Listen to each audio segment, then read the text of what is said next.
तमाम तारीफ उस रब्बे कायनात के लिए जिस रब ने हमें और आपको बाशऊर मखलूक बनाया, दीन पर पैदा फरमाया, दीन पर चलने की तौफीक अता फरमाई।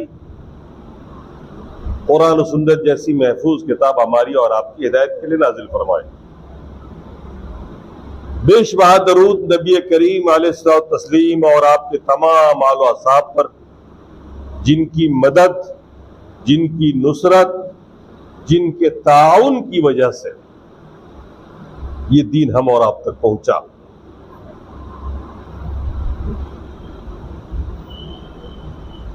सामीन कराम, आप सुन रहे हैं एक सिलसिला कि नबी के क्या हुकूक उम्मतियों पे है, बाप के क्या हुकूक बेटों पे है या बेटों के क्या हुकूक बाप पर है। ये तो आपने खूब सुना है। आपके नबी का आपके ऊपर क्या हक है।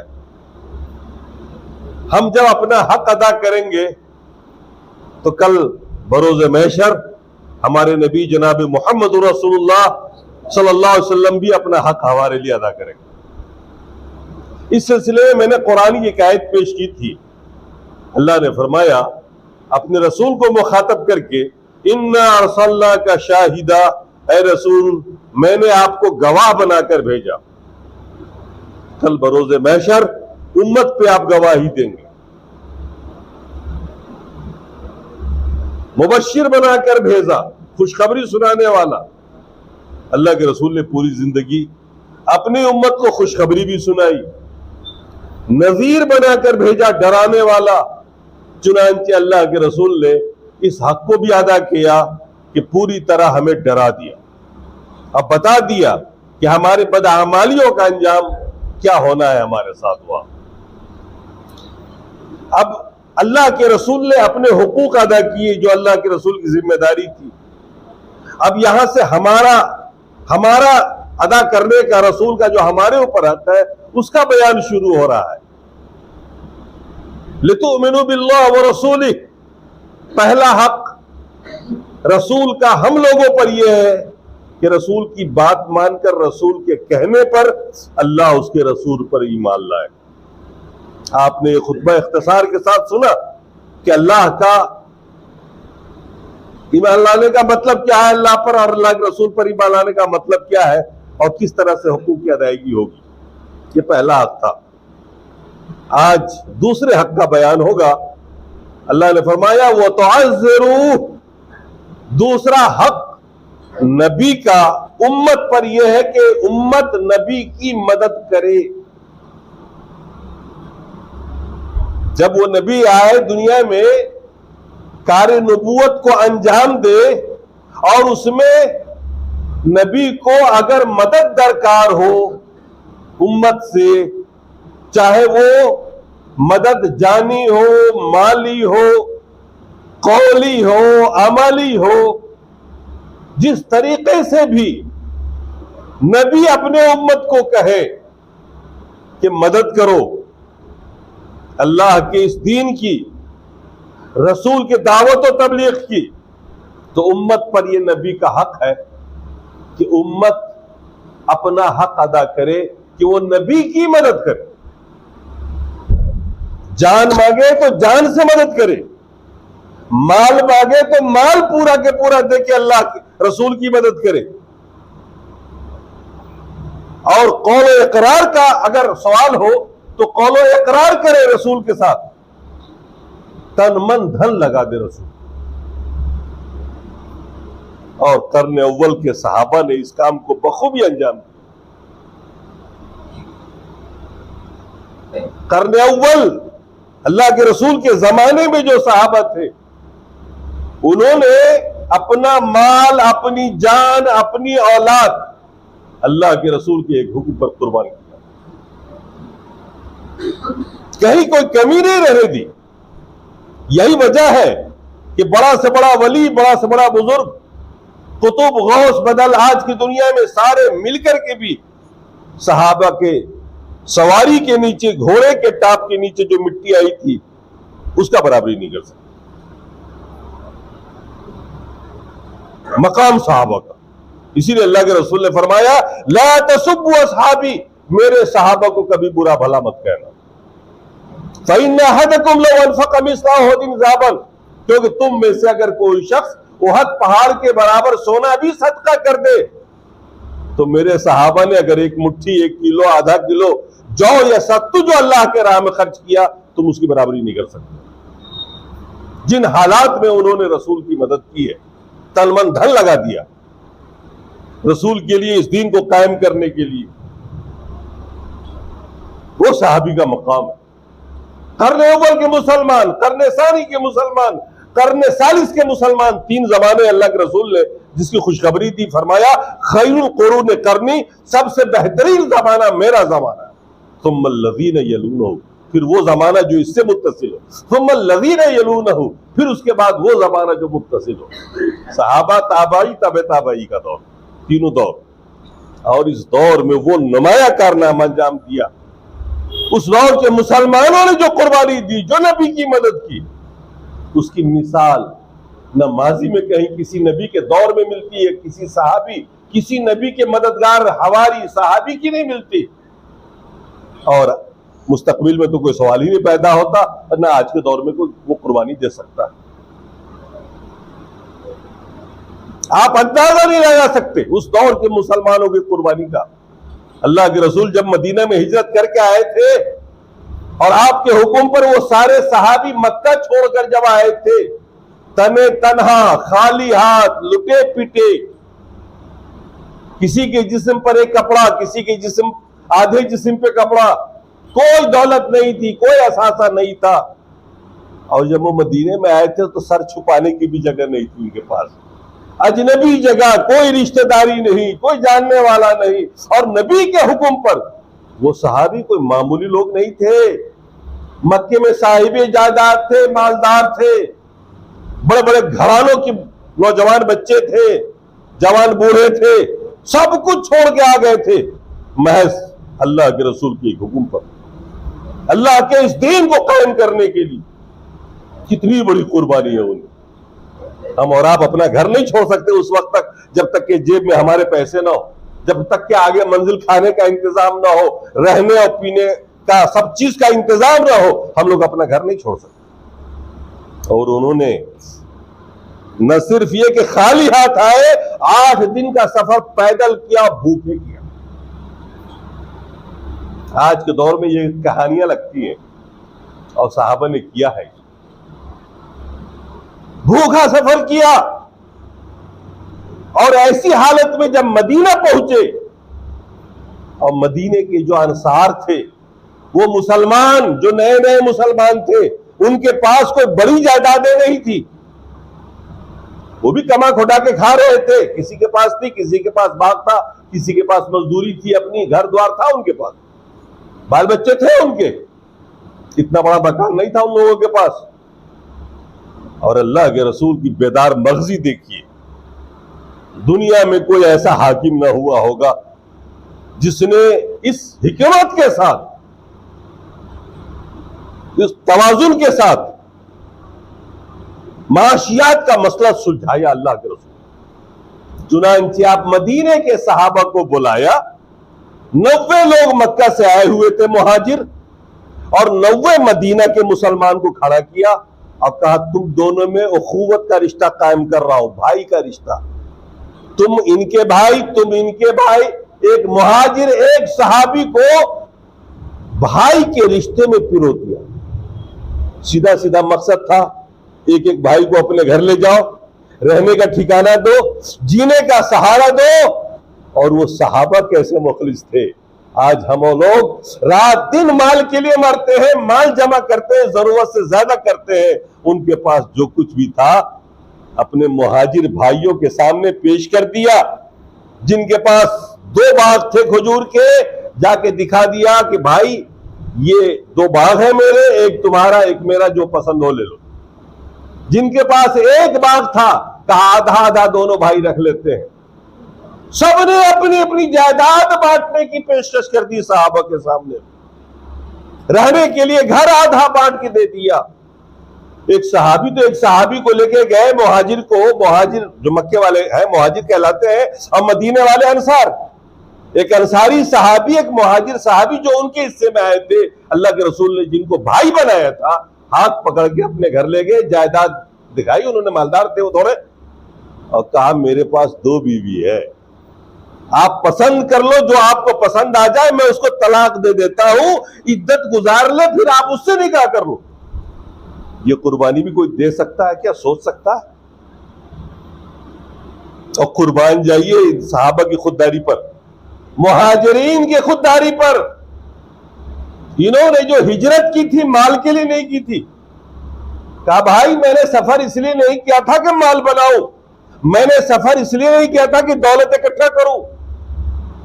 इस हिजरत का मकसद तो सिर्फ अल्लाह की रजा का हुसूल था, नबी की मदद थी, नबी की पुकार थी, इस्लाम को कायम करना था। तन लेके आ गया हूं, जज्बा लेके आ गया हूं, दिल और दिमाग लेके आ गया हूं, और मुझे आपकी जायदाद की हाजत नहीं। अल्लाह मुबारक करे आपको, बारक अल्लाह फी मालिक व औलादिक व अज़वाजिक, अल्लाह तेरे आपके माल में बरकत दे, औलाद में, बीवी में बरकत। हमें हाजत नहीं, बस हमें जीने का सहारा, रहने का ठिकाना चाहिए। उन्हीं लोगों ने तजवीज पेश की, आप मदद कर दिया करें, और जो कुछ होगा, जो फसल होगी, आधा आधा बांट लेंगे। किसी मुहाजिर ने माल बांटा नहीं अपने अंसारी भाई का, न लिया, बस खाने का सहारा, रहने का सहारा हो गया। ताउन इसे कहते हैं। उम्मत ने ताउन किया, नबी का मदद की।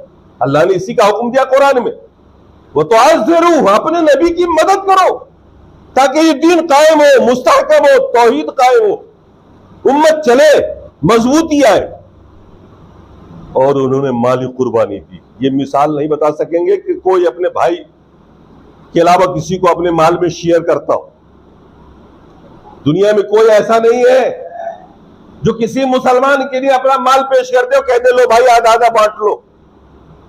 ऐसी तारीख में कोई नहीं है जो कह दे कि अपनी बीवी मेरे पास 2 है, बांट लो, एक एक ले लो। ये वो लोग थे जिन्होंने नबी का ताउन किया। जरूरत पड़ी तो जंगे तबूक के मौके पर, जंगे तबूक जब हुई थी, पूरा रोम ने हमला किया था, उस वक्त की सबसे बड़ी सुपर ताकत ने, जब अल्लाह के रसूल सुलह हुदैबिया के बाद अगले साल उमरा के लिए गए, वापस आए, तो पूरे रोमियों ने यलगार करना चाहा मुसलमानों के ऊपर। जैसे आज के दौर में कोई बहुत बड़ी सल्तनत हो, पूरी दुनिया पे गालिब, उस ताकत ने।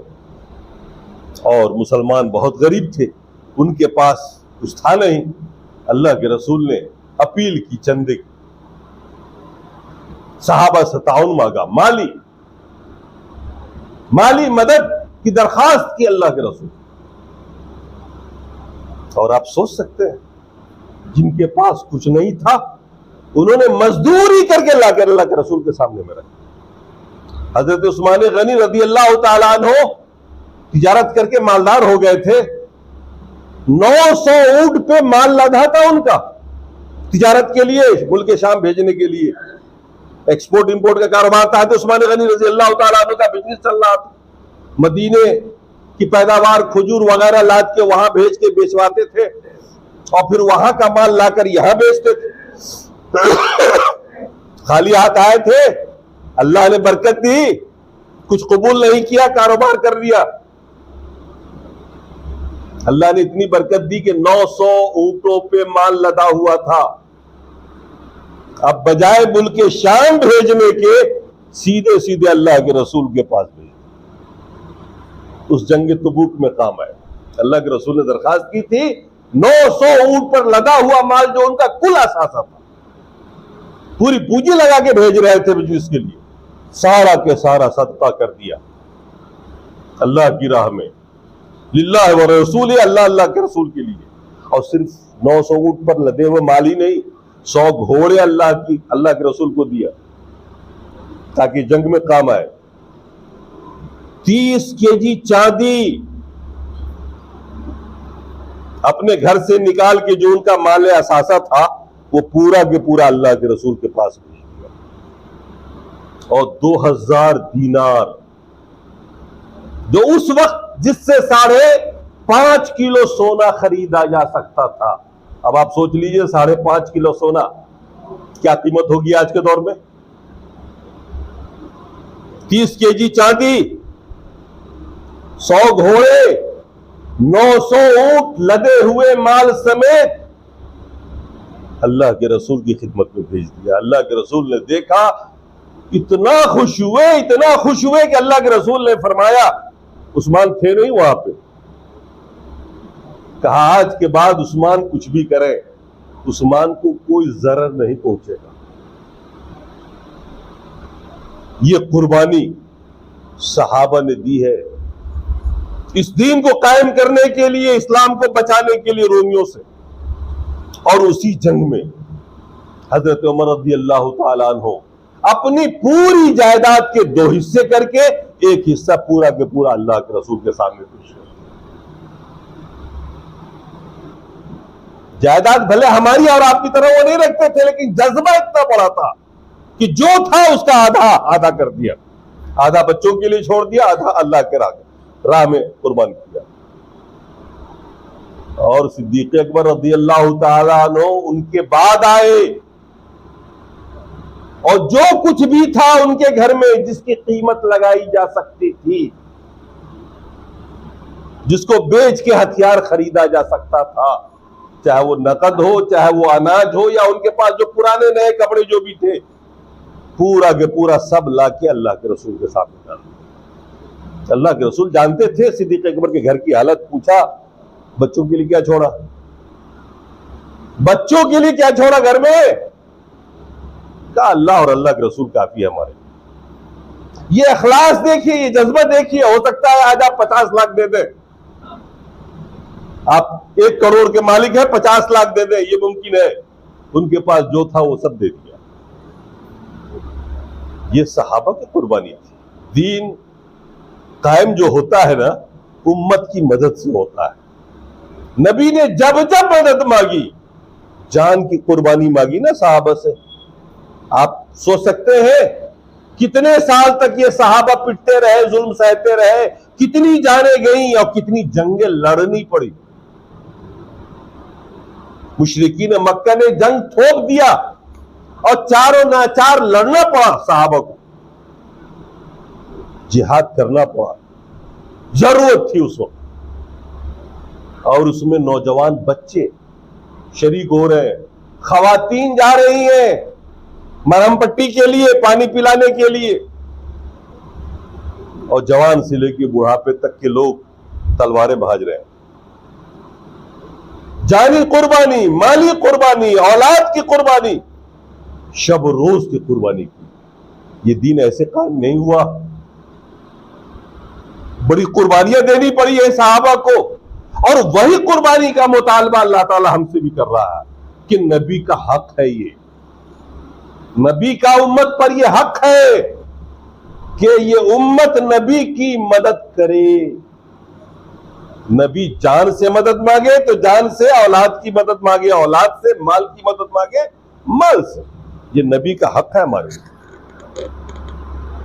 हम अपना हक अदा करेंगे जब ही नबी अपना हक अदा करेंगे। ऐसा नहीं हो सकता कि हम कभी नबी का हक अदा न करें और नबी आपका हक अदा करते हैं। ये एक तरफा नहीं होता है, ताली दोनों हाथ से बजती है। आज आप कैसे मदद कर सकते हैं? आप कहेंगे, दिल में सोचेंगे, आज रसूल नहीं है। रसूल अगर होते हमारे हिंदुस्तान में, पुकारते, हम भी तन मन धन सब लगा देते। जज्बा माशाअल्लाह है, बहुत अच्छा जज्बा है आपका। यकीनन रसूल होते तो आप ही कुर्बान करते।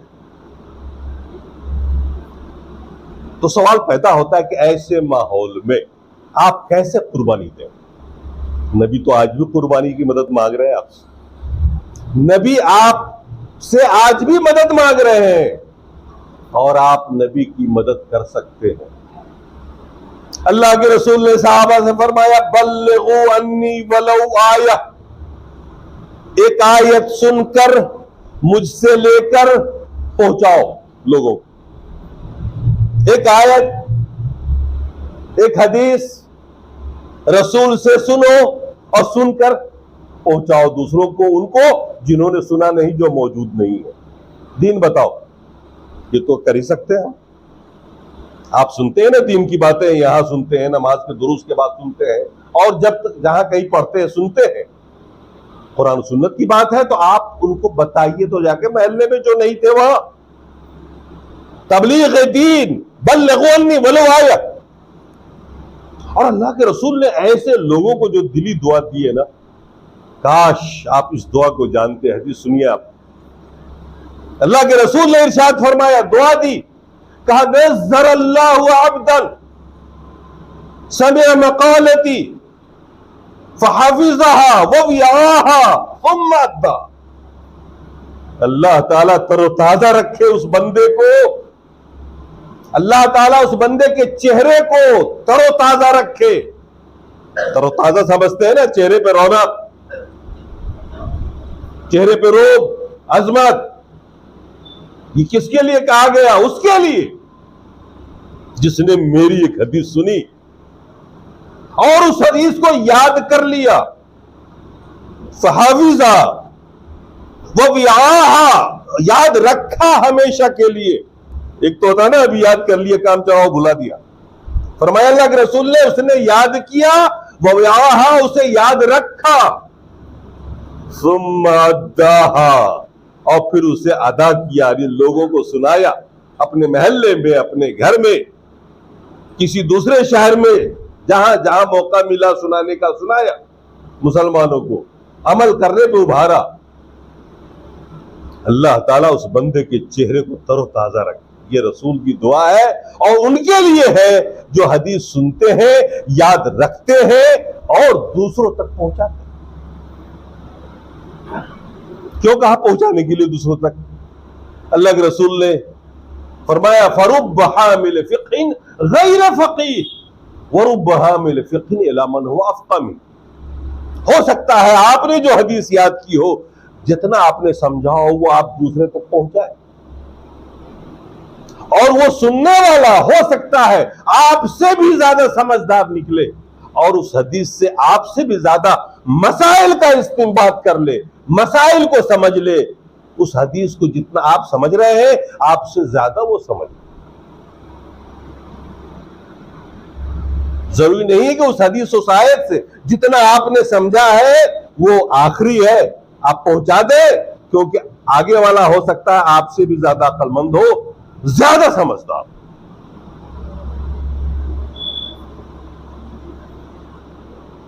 इमाम मालिक रहमतुल्लाह अलैह एक उस्ताद थे, बहुत बड़े मुहद्दिस थे अपने दौर में। उनके इतना बड़ा कोई आलिम दुनिया में नहीं था।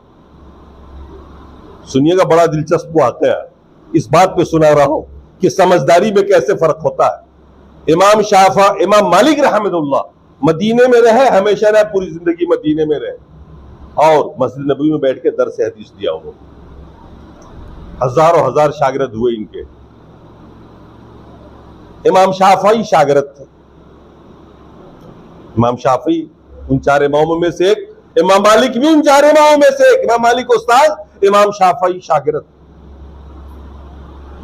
इमाम मालिक के पास एक आदमी आता है, वो कहता है, साहब मैंने बाजार में एक तोता खरीदा और उसने मुझसे ये कह के बेचा है कि मेरा तोता हमेशा ही बोलता रहता है, हमेशा ही सुभान अल्लाह अल्हम्दुलिल्लाह कहता है, बोलता ही रहता है, चुप नहीं होता कभी। मैंने खरीद लिया भारी कीमत पे,